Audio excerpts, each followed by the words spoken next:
அஸ்ஸலாமு அலைக்கும் வரஹ்மத்துல்லாஹி தஆலா வபரகாத்துஹு. அன்பிற்கினியர்களே, குர்ஆன்ல இருக்கக்கூடிய 40வது சூரா எடுத்தீங்கன்னு சூரா முஃமின் என்று விசுவாசிகள் எது வேணால் வச்சுக்கலாங்க. முஃமின் இறையச்சம் உடையவர்கள் அந்த மாதிரி அர்த்தங்களை கொண்டதான் சூரா முஃமின். இது 40வது சூரா. இது மக்கால இறங்குனது. இதனுடைய திருவசனங்கள் எடுத்துக்கிட்டிங்கன்னு சொன்னால் 85 திருவசனங்களை கொண்டது தான் இந்த சூரா முஃமின்.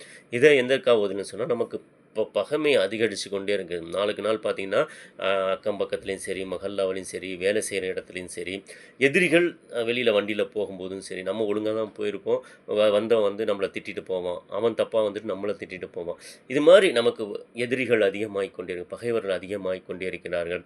அப்புறம் கை கால்லலாம் புண்ணு நிறைய இருக்குது, சிரங்குன்னு சொல்லுவோம் இல்லைங்களா, அந்த மாதிரி புண்கள், கை காலில் உடம்புல புண்கள் அதிகமாக இருந்தால் அவர்களுக்கு இந்த சூறா மிக சிறப்பானது. அவர் என்ன செய்யலாம், இந்த சூறா ஓதி அல்லாஹ்விடத்தில் துவா செய்து தண்ணீரை ஊதிக்கொள்ளுங்கள்.